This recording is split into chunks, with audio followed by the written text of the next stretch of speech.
Hello dear students, in today's class we will study India and post-communist countries, and in this class we will study about the relations of India with these communist countries. And dear students, you have to watch this video from beginning to end, and if you have any doubt you can ask your doubt through comment box. So let's start the video and class. India has maintained good relations with all the post communist countries.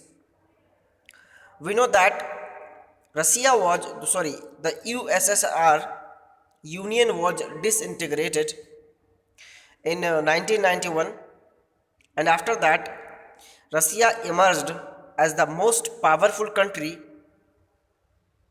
of that USSR Union. And it also took all the responsibilities and commitments made by USSR Union. And after the disintegration of USSR Union, India maintained good relations with the communist countries which were earlier the part of USSR Union. But the strongest relation of India are with Russia. And the relations of India with Russia once reached up to extreme limit when both of these countries, Russia and India, were standing for each other in hard times and in good times too. And the relationships can be understood with an example. Here is an example of Bollywood. In Russia, people used to have names after Raj Kapoor, Amitabh Bachchan, the superstars of Indian Bollywood, and the people of Russia also enjoyed watching Indian movies from pirated CDs after a few days of release, release of any movie. So these relations are very good for these countries, and we can say that Russia and USSR in some context have the same culture and atmosphere. And in Russia, Hindi films and Hindi songs are often watched and listened. People sing Hindi songs from Bollywood very often, and sometimes they don't know the meaning of some particular words, but still they sing Hindi songs, and it is very interesting that their pronunciation of Hindi words is quite okay. So it is the symbol of harmony between these two states, two countries. Okay. Then there is one more point, that is Russia and India share a vision of multipolar world. Multipolar world order. What they mean by a multipolar world order is the coexistence of several powers in the international system. Collectively, security in which an attack on any country is regarded as the threat to all countries, and countries a collective response. Great rationalism, negotiated settlements of international conflicts, and independent foreign policy for all countries, and decision making through bodies like the UN, and should be strengthened, democratized, and empowered. These students, Russia and India, have several thinking, several vision of coexistence of several powers in international system, and all powers, all countries which are existed in international system must respect the integrity, sovereignty, and internal independence of every country. And if there is any security threat or any attack on any of these countries, then the attack must be considered a security threat for every nation. And all the nations must have a response collectively against that attack.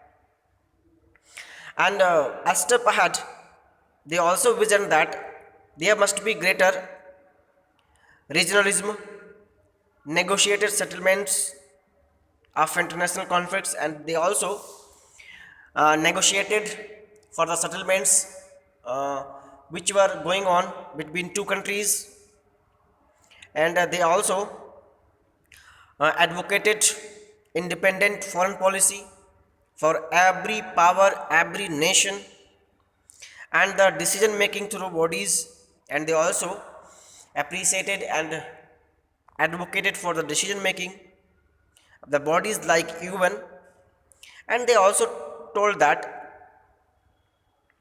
democracy and these bodies like UN, they must be empowered so that every citizen may be benefited. More than 80 bilateral agreements have been signed between India and Russia as part of the Indo-Russian Strategic Agreement in 2020. As we know, Russia have been a very faithful and good partner of India, both culturally and strategically.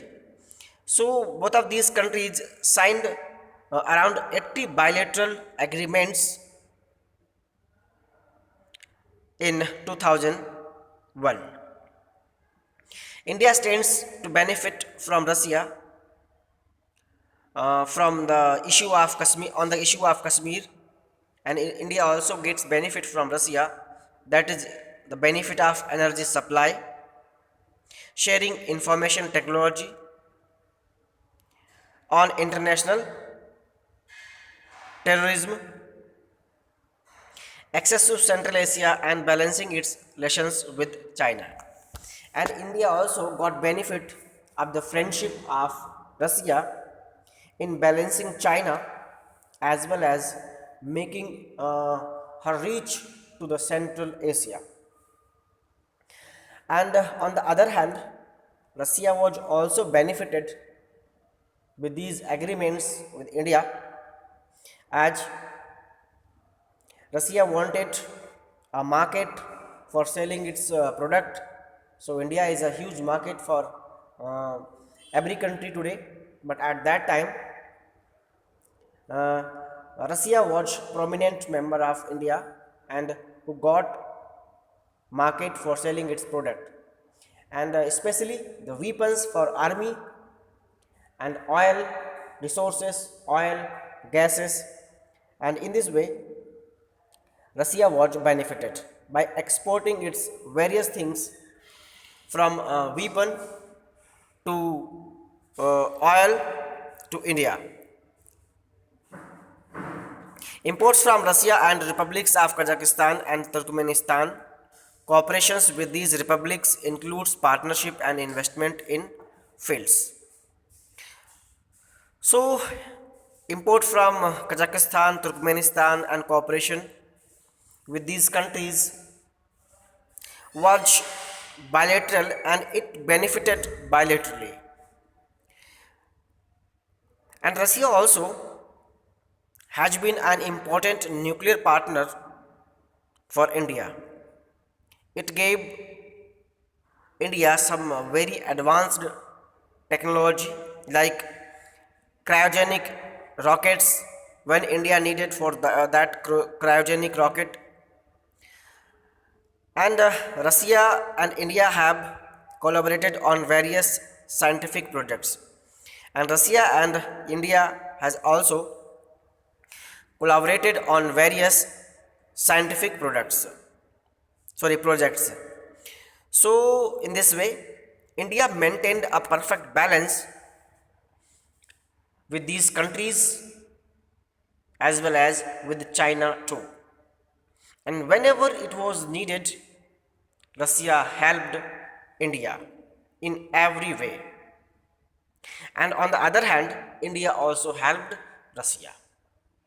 So, in this way, India maintained its relations with other countries, especially these communist countries, very well. So, dear students, in this class, we studied about India's India and post-communist countries and India's relations with these countries. And chapter completes here, and you have to uh, complete the question answers of this of this chapter. And in next class, we will do the next chapter. Thank you for watching this video.